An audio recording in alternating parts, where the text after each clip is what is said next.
Bitki orqanizmi. Heyvan orqanizmi kimi bitki orqanizminin də orqanları toxumalardan ibarətdir. Bunu bilirik.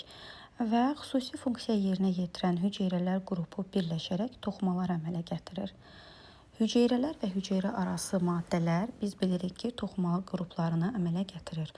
Və bu toxumalar mənşəyinə görə, quruluşuna, funksiyalarına görə müxtəlif qruplara ayrılır. Bitki orqanizmində 6 toxuma qrupu vardır. Bunlar əsas toxuma, törədici toxuma, mexaniki toxuma, ötürücü toxuma, örtük toxuması və ifrazat toxumasıdır. Gəlin baxaq, bu toxumaların bitki orqanizmdə hansı funksiyaları yerinə yetirirlər. Bitki orqanizmi və qazlar mübadiləsidir ilk mövzumuz. Deməli, biz bilirik ki, bitkinin orqanları vardır və bitki orqanları vegetativ və generativ olmaqla iki yerə ayrılır. Vegetativ orqanlara bitkinin kök, gövdə və yarpaq hüceyrələri, generativ orqanlara isə çiçək, meyvə və toxuma aiddir. Bitki orqanlarında müxtəlif toxumalardan təşkil olunub və bu toxumalar bitkidə mənşəyinə və yerinə yetirdiyi funksiyasına görə qruplaşdırılır. Yerinə yetirdiyi funksiyasına görə biz törədici toxuma və daimi toxumaya ayırırıq bitkiləri. Törədici toxuma və yaxud meristem toxumasıdır ki, bu da meristem sözünün mənası bölünən deməkdir. Törədici toxuma hüceyrələri daim bölünərək yeni hüceyrələr əmələ gətirirlər. Buna görə də bu hüceyrələr kiçik ölçüdə nazik qılaflıdır. Daim bölündüyü üçün bu hüceyrələrin sitoplazması çox, nüvəsi isə iri olur. Adətən vakuolları olmur. Deməli, buradan belə bir nəticə çıxartdıq ki, törədici toxuma hüceyrələrinin vakuolları adətən olmur. Hüceyrə arası boşluq yoxdur. Yəni, bunun törədici toxumanın hüceyrələri bir-birinə sıx söykənib. Buna görə də bunlar arasında boşluq yoxdur. Bu hüceyrələrdə maddələr mübadiləsi sürətlidir, onlar daim bölünürlər və buna görə də meristem sözünün mənası bölünən deməkdir. Meristem hüceyrələrinin fəaliyyəti nəticəsində yaranan yeni hüceyrələr hesabına bitki yaşadığı müddətdə davamlı böyür və inkişaf edir. Meristem hüceyrələri kökün və zoğun uç hissələrində, zoğun uç hissəsində təpə meristemidir. Bu bitkinin uzunluğa böyüməsini təmin edir. Kökün uç hissəsində isə kök üsküyündən yuxarıdakı bölünmə zonasında törədici toxuma hüceyrələr vardır. Biz bilirik ki, 7-ci sinif dərsliyindən kökün zonalarını keçmişdik və orada kökün zonalarında kökün ən uç hissəsində kök üsküyünün yerləşdiyini, sonra bölünmə zonası, böyümə zonası, soğurucu və ötürücü zonalara ayrıldığını bilirik. Bölünmə zonasının hüceyrələri törədici toxumadan təşkil olunub və daim bölünərək yeni kök üsküyü hüceyrələrini əmələ gətirirlər. Bu da bitkinin kök üsküyü zədələnməsinin qarşısını alır. Çiçəkli bitkilərdə və çılpaq toxumlu bitkilərdə gövdənin qabıq qatında kambi adlanan meristem hüceyrələri var ki, bu da gövdənin eninə böyüməsini təmin edir. Buradakı şəkildə qeyd olunduğu kimi K ilə işarə edilən S hərfi ilə kambi qatıdır və kambi qatının hüceyrələri törədici toxumadan təşkil olunmuşdur.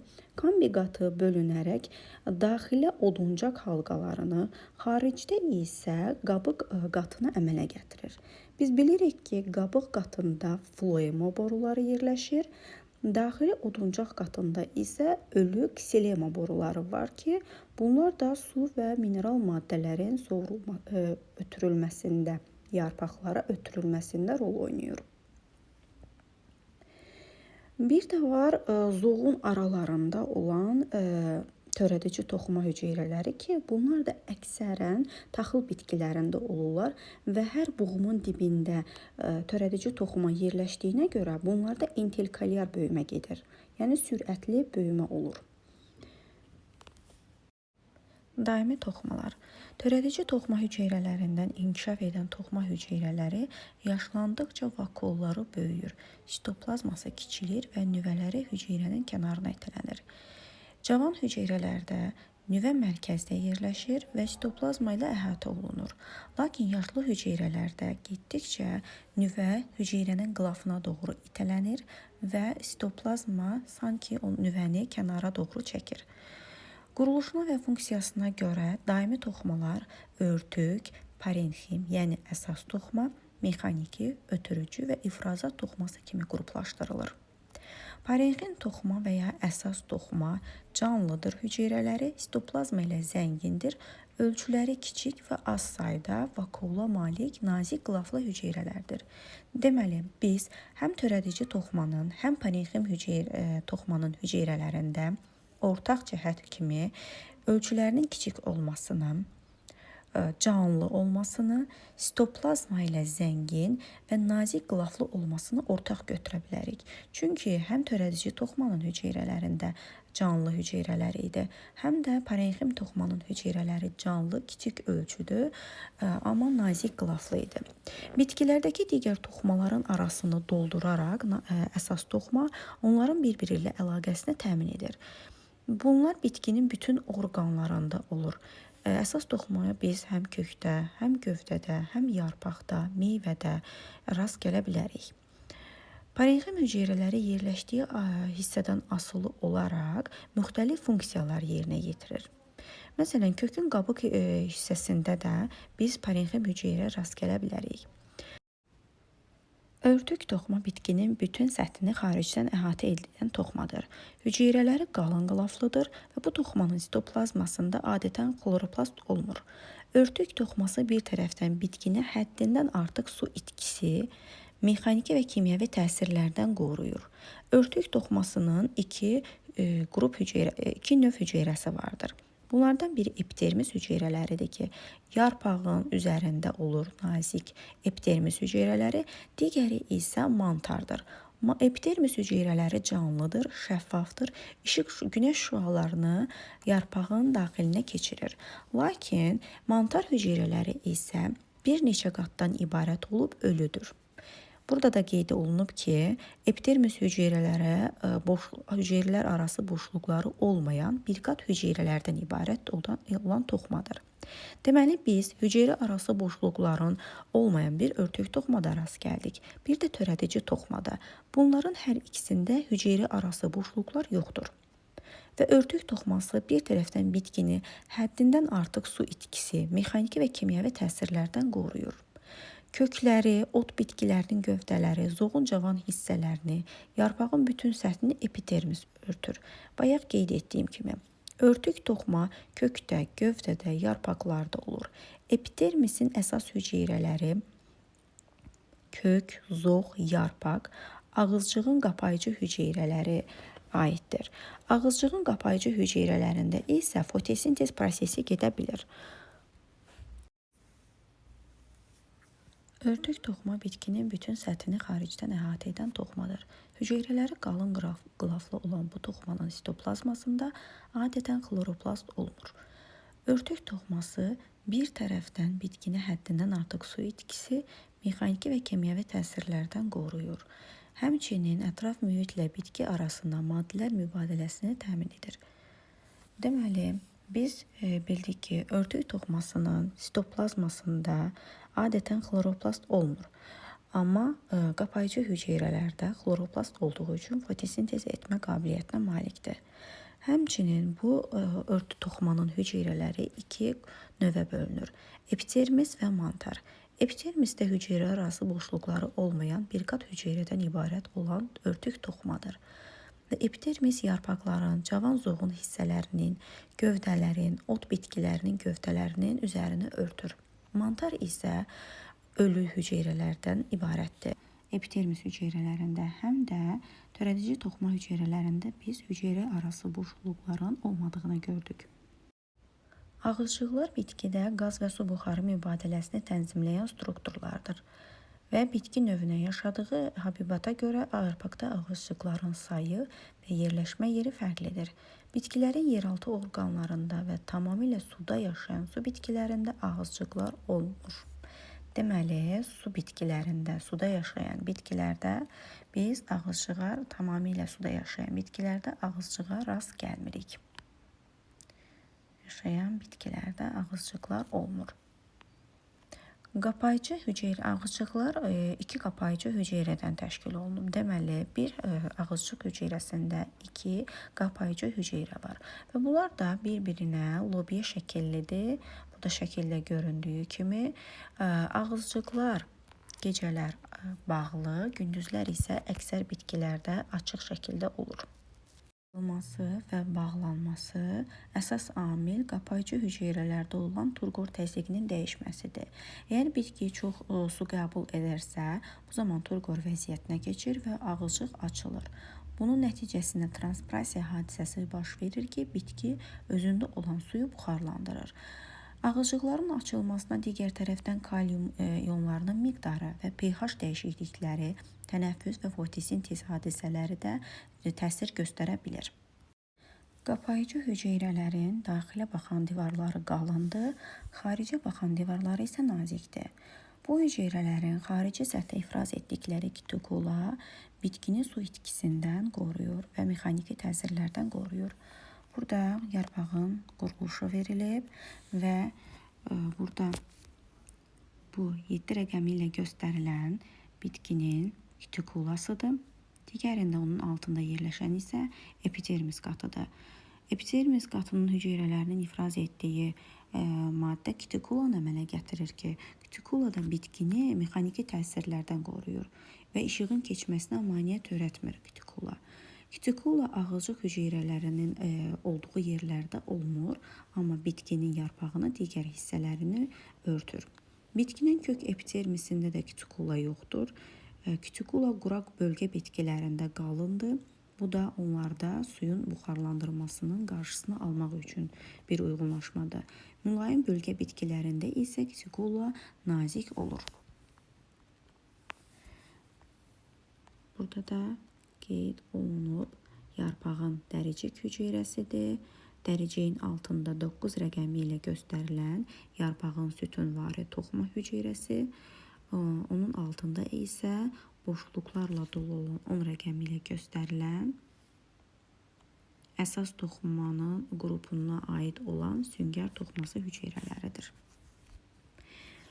Epidermisin bəzi hüceyrələri ixtisaslaşaraq ağızcıqlar, tükcüklər, hitadotlar əmələ gətirirlər ki, bu hüceyrələrin digərlərindən fərqli olaraq ağızcıq hüceyrələrində xloroplastlar mövcuddur və burada fotosintez prosesi baş verir. Bitkinin kök epidermisində kitikula yoxdur. Kitikula quraq bölgə bitkilərində qalındır. Bu da onların az suyu buxarlandırmasına görə bir uyğunlaşmadır. Mülayim bölgə bitkilərində isə kitikula nazikdir.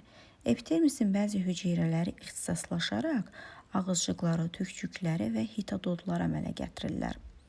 Epidermisin digər hüceyrələrindən fərqli olaraq ağızcıq hüceyrələrində xloroplast var ki, burada da fotosintez prosesi gedir həmin hüceyrələrdə. Tükcüklər bəzi epidermis hüceyrələri tərəfindən əmələ gələn xarici çıxıntılardır. Bunlar tək və çox hüceyrəli ola bilər. Deməli, epidermisin hüceyrələri həm tək, həm də çox hüceyrəli ola bilər. Tükcüklər bitkilərin ətraf mühit şəraitindən asılı olaraq müxtəlif quruluş və funksiyalara malikdir. Funksiyasına görə örtük, ifrazat, yapışma və müdafiə tükcükləri var. Kök tükcüyü epidermis hüceyrəsinin ixtisaslaşmış uzun çıxıntılarıdır. 7-ci sinif dərsliyində də kök tükcükləri qeyd olunmuşdu. Kök tükcükləri sorucu zonada yerləşirdi. Biz bunlara əmici tellər və yaxud kök tükcükləri deyirdik ki, bunlar da bir hüceyrəli idi. Sitoplazması, nüvəsi, vakolu və qılafı var idi həmin hüceyrələrin. Və bu hüceyrələr 10-20 gün yaşayırdılar. Çoxillik bitkilərin köklərində və gövdələrində epidermis mantar qatı ilə əvəz olunur. Mantar qatı özü də örtük toxumanın bir növüdür və bu qalın, çox qatlı hüceyrələrdən ibarətdir. Qabıq inkişaf etdikcə mantar təbəqələrinin çatlarının içərisində ölü hüceyrələrdən ibarət və xarici atmosferlə pasiv qaz mübadiləsinə imkan verən mərciməklər əmələ gəlir. Burada ağac gövdəsi şəklinin üzərində mərciməklərin şəkli verilib, həmin mərciməklər vasitəsilə ağac tənəffüs edə bilir. Toxumalar özü sadə və mürəkkəb olmaqla iki yerə ayrılır. Sadə toxumalara parenxim və mexaniki toxuma, mürəkkəb toxumalara örtük və ötürücü toxumalar aiddir. Mexaniki toxuma dayaq rolunu oynayır bitkidə. Ona görə də xarici təsirlərə qarşı mexaniki toxuma davamlı olmasını bitkinin təmin edir. Və bu toxumaya oduncaqda, gövdənin oduncaq və qabıq hissəsində, yarpaqda, çiçəyin saplağında rast gələ bilərik. Mexaniki toxuma ağaclarda və kollarda yaxşı inkişaf etmişdir. Otlarda isə zəif inkişaf etdiyinə görə bəzi otlar sürünən, bəziləri dırmaşan, bəziləri sərilən gövdəyə malik olurlar. Quruluşuna görə və funksiyasına görə floem və ksilem toxumaları olur. Oduncaq boruları kisilemə, ələyə bənzər borular isə floemə aiddir. Ksilem boruları oduncaqda yerləşir, ölü hüceyrələrdən təşkil olunub və enine ara kəsmələri dağılıb. Mexaniki toxuma özü də kollenxim və sklerenxim hüceyrələrə ayrılırlar. Kollenxim hüceyrələr yarpaq ayası və saplağında, cavan zoğların qabığında olur.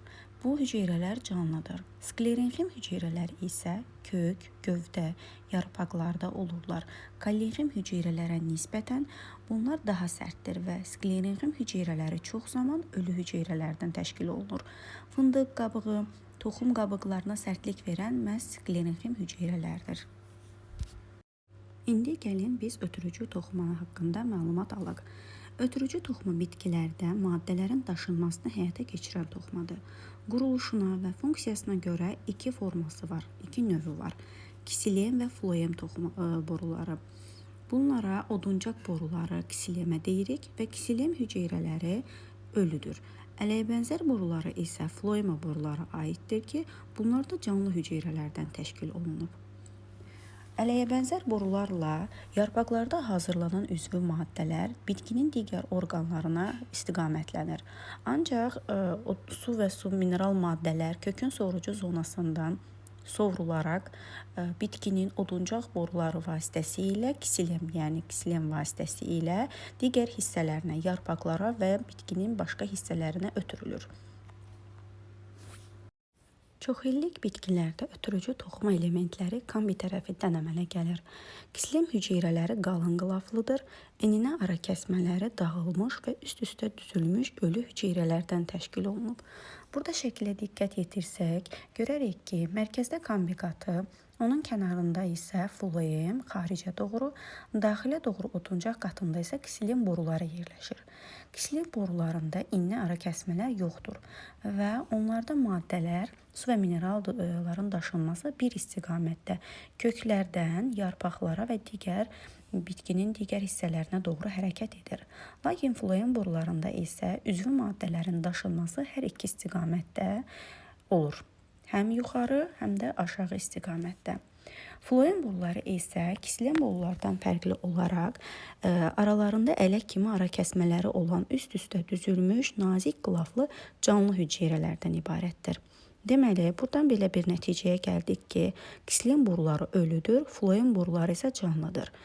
Və ksilem boruları hər il kombi tərəfindən ağac gövdəsində oduncağın daxilə doğru əmələ gələrək illik oduncaq və yaş halqalarını formalaşdırır. Ksilem boruları ilə köklərdən alınan su və suda həll olunan minerallar yarpaqlara və digər orqanlara daşınır. Bayaq qeyd etdiyim kimi, floem boruları həm kökdən yarpaqlara, həm də yarpaqlardan kökə iki tərəfli hərəkət edir.